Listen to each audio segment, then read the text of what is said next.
Hello बच्चों, कैसे हैं आप। उम्मीद करती हूँ आप सभी अच्छे होंगे। तो आज जो हम स्टार्ट करने जा रहे हैं वो 11th क्लास की हिस्ट्री है। इस वीडियो में हम 11th क्लास की हिस्ट्री पढ़ेंगे, डिस्कस करेंगे। एक्चुअल में जो 11th क्लास की हिस्ट्री की वीडियो अपलोड करने का मेरा जो मेन मोटिव है वो ये है कि बच्चों की बहुत ज़्यादा रिक्वेस्ट आ रही थी मेरे पास कि मैम 11th क्लास की हिस्ट्री का कोई चैप्टर अपलोड कर दीजिए, क्योंकि 10th क्लास का हमारा रिज़ल्ट आ चुका है, हम एडमिशन भी ले चुके हैं, तो फ्री टाइम में क्या करें, इसलिए मैम प्लीज़ आप हिस्ट्री का चैप्टर ही अपलोड कर दीजिए। तो एक उनके लिए मतलब उनकी रिक्वेस्ट पे मैंने ये वीडियो बनाई है। तो आइए हम देखते हैं। जो आज हम शुरू करेंगे वो 11th क्लास की हिस्ट्री से शुरुआत करेंगे, जो उसका पहला चैप्टर है वहाँ से। जो इस वीडियो में हम पढ़ने जा रहे हैं, जो एनसीईआरटी का पहला चैप्टर है 11th क्लास की हिस्ट्री का, वो आपकी अपडेटेड एनसीईआरटी से है। ये पुराना चैप्टर नहीं है, न्यू सिलेबस के अकॉर्डिंग ही ये आपका चैप्टर है।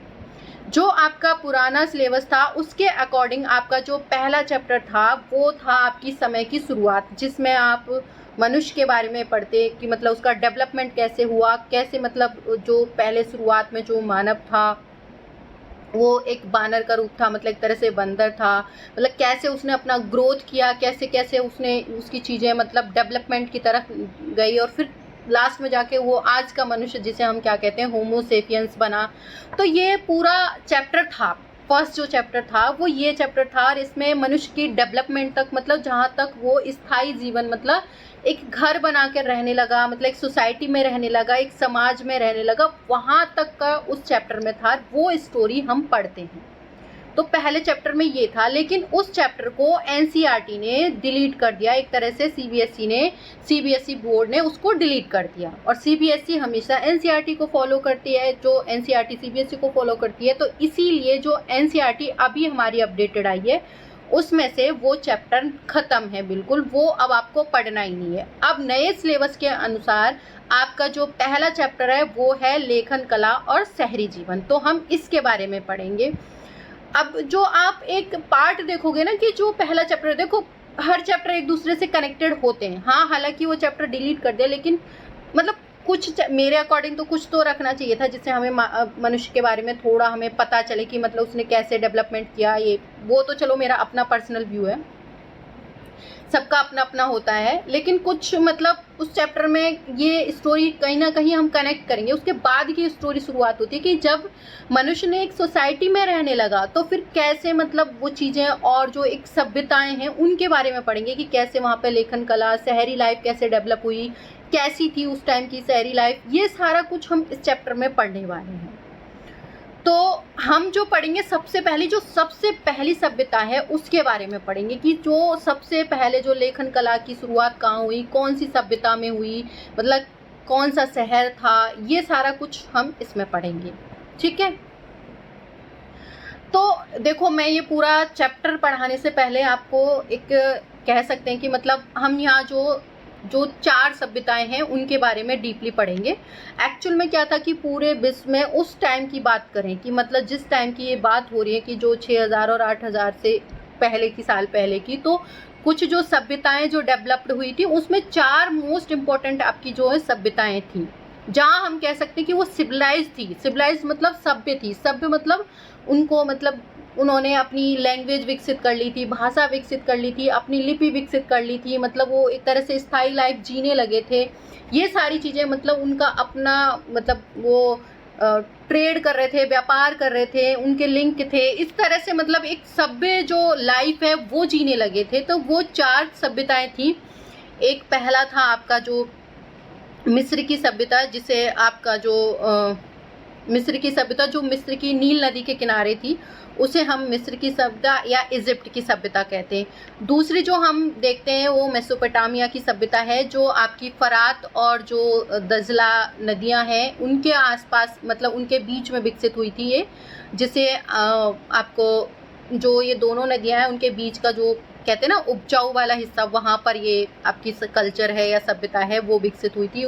वहाँ पर आपका जो अभी इसके बारे में आगे डिटेल में देखेंगे कि मेसोपोटामिया नाम कैसे पड़ा उसका, ये सारी चीज़ें हम आगे पढ़ेंगे। अभी फ़िलहाल के लिए कि ये जो 2 नदियां हैं उनके बीच का जो जगह थी।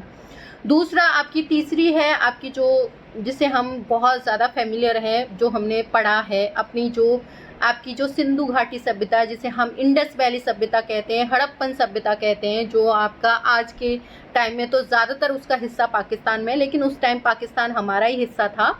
तो वो सभ्यता, अपनी कल्चर उधर का वाला एरिया, हम उस जो इंडस वैली सभ्यता है या सिंधु घाटी सभ्यता, जिसे हड़प्पन सभ्यता भी कहते हैं या सिंधु सरस्वती सभ्यता भी कहते हैं, उसको 2-3 नामों से जानते हैं, तो उसके बारे में पढ़ेंगे। उसके बाद जो हमारी एक और सभ्यता आएगी, जो आएगी आपकी सभ्यता, आपकी मिस्र की सभ्यता हो गई, दजला फरात, वो आपका हो गया मेसोपोटामिया की सभ्यता हो गई। अगली है चीन की वांगो, तो उसके बारे में पढ़ेंगे हम। तो ये 4 ऐसी सभ्यताएं थी जो सिविलाइज थी, जो मतलब एक तरह से स्थायी लाइफ था इनका, ट्रेड हो रहा था आपस में, कहीं ना कहीं ऐसा नहीं था कि सब एक साथ ही, मतलब, लेकिन ये कॉन्टेम्परेरी थी, मतलब उसके समकालीन थी, थोड़ा आगे पीछे ऐसा कुछ होगा, कुछ उनके बीच में ट्रेड वाला भी आप देखोगे।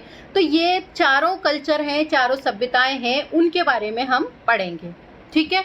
जो शुरुआत होगी हमारी मेसोपोटामिया की सभ्यता से होगी। उसका रीज़न है कि जो मेसोपोटामिया की सभ्यता है उसको सबसे प्राचीन सभ्यता माना जाता है। तो जो सबसे पहले लेखन कला और ये शहरी लाइफ है, वो कहते हैं यहीं से शुरुआत हुई थी। तो सबसे पहले जो हम पढ़ेंगे वो किसके बारे में पढ़ेंगे? मेसोपोटामिया के बारे में पढ़ेंगे, कि जो मेसोपोटामिया का जो जोग्राफिकल, जो भौगोलिक एरिया किस टाइप से था, मतलब किस तरह से ये कल्चर डेवलप्ड हुई थी, इसका मेसोपोटामिया नाम क्यों पड़ा, और बाकी की जो डिटेल्ड है वो पढ़ेंगे। तो सबसे पहले जब हम मेसोपोटामिया की जो सभ्यता है वो पढ़ते हैं, उससे पहले थोड़ा सा मतलब एक स्टोरी जैसा हम देख लेते हैं, मतलब आप उसे स्टोरी मान लो। मतलब तो जो ईसाई धर्म में जैसे बाइबल को बहुत सम्मानजनक वो माना जाता है ग्रंथ, मतलब हर धर्म के अपने अपने ग्रंथ हैं जो जिन्हें सम्मानजनक मतलब उनको माना जाता है। जैसे आपके हिंदू धर्म में जो भी गीता, भागवत, जो भी आपका महाभारत जो भी है, उसके बाद आपका जो बाइबल माना जाता है, मोहम्मडन्स में कुरान। तो ऐसे जो यूरोपियंस हैं उनका बाइबल था, तो उस बाइबल में एक स्टोरी थी, उसका एक पार्ट था ओल्ड टेस्टामेंट, और उस ओल्ड टेस्टामेंट में ही आपका जो एक वो था, जो क्या कह सकते हैं, उसका एक पार्ट था ओल्ड टेस्टामेंट का, बुक ऑफ जेनेसिस। तो वहाँ एक स्टोरी थी। वो स्टोरी क्या थी एक्चुअल में, कि उस स्टोरी के अनुसार वहाँ एक मतलब जो कह सकते हैं गॉड ने, भगवान ने देखा कि जो पूरी पृथ्वी है उस पर बहुत ज़्यादा मतलब लोग भ्रष्टाचारी हो गए हैं, और बहुत ज़्यादा मतलब एक तरह से कह सकते हैं कि बहुत ज़्यादा पाप पृथ्वी पर बढ़ने लग गया, मतलब अर्थ पर बहुत ज़्यादा पाप हो गया। तो उन्होंने सोचा कि ये सृष्टि है जो ख़त्म होनी चाहिए। तो क्या हुआ कि बहुत ज़्यादा फ्लड आई थी, फ्लड मतलब बाढ़ आई थी, कि मतलब भगवान ने एक तरह से बाढ़ ला दी थी, बहुत ज़्यादा फ्लड ला दी थी। तो उन्होंने जो पूरी अर्थ पे से एक इंसान को चुना, जिसको कि ये कहने के लिए कि ये सारी चीज़ें मतलब पूरी अर्थ को देखो, एक पूरी अर्थ तो ख़त्म होने जा रही है, नष्ट होने जा रही है, फ्लड में, बाढ़ में सब बह जाएंगे, लेकिन इस सभ्यता को बचाए रखने के लिए, मतलब इस कल्चर को बचाए रखने के लिए, कि और दोबारा से फिर से कोई कल्चर विकसित हो, तो उसके लिए एक इंसान को चुना। तो उस इंसान का नाम नोआ था, और उसको बोला कि तुम मतलब एक बोट तैयार करो, नाव तैयार करो, और उसमें जितनी भी अर्थ पे सारी प्रजातियां हैं, जो जो प्रजातियां हैं जीव जंतु की, पेड़ पौधों की, सबकी प्रजातियों का एक एक पेयर अपनी बोट में रख लो, अपनी नाव में रख लो, ठीक है। उसने ऐसा ही किया, और उस हिसाब से वो फ्लड से बच गया। वो किस लिए? कि आने वाले मतलब एक सभ्यता विकसित होने के लिए। तो ये जो स्टोरी थी, ये आपके जो आपका ईसाई जो कह सकते हैं बाइबल में थी। अब क्या होता है कि इसी के सिमिलर जो है एक स्टोरी जो है, एक तरह से हम कह सकते हैं एक पट्टिका, जिसे टैबलेट कहते हैं हम, टैबलेट जो थी, पट्टिका जो थी, वो मेसोपोटामिया के यहाँ से मिली थी, जो इसको मेसोपोटामिया कहते हैं। यहाँ पहले सीरिया कहते थे, जिसको मतलब सिमर नाम से भी जाना जाता है। वो आगे हम और डिटेल में पढ़ेंगे।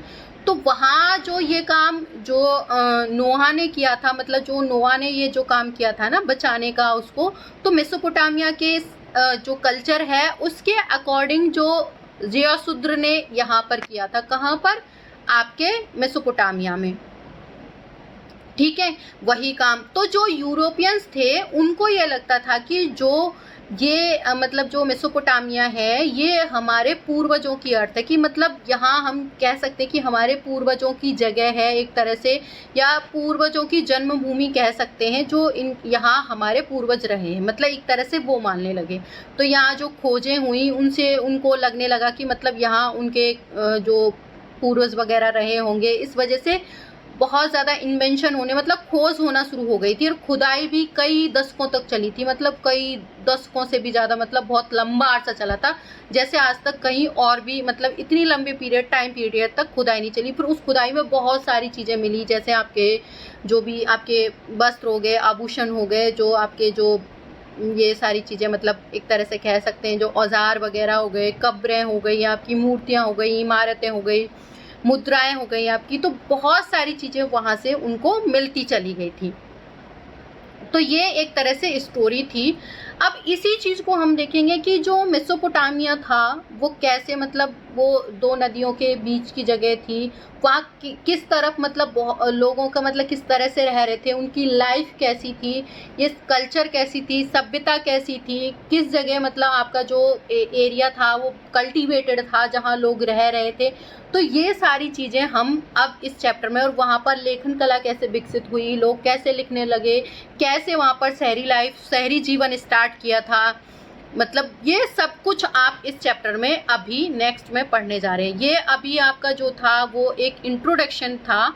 जो कल से जो इस चैप्टर के point two point video upload हो जाएंगे, जैसे जैसे हो सकता है एक दिन का गैप भी आए, लेकिन हाँ इसके पॉइंट वाइज जो है, जिस तरह से हम कितना पॉइंट एक उस वीडियो में कवर कर सकते हैं उसके अकॉर्डिंग मैं अपलोड करती चली जाऊँगी।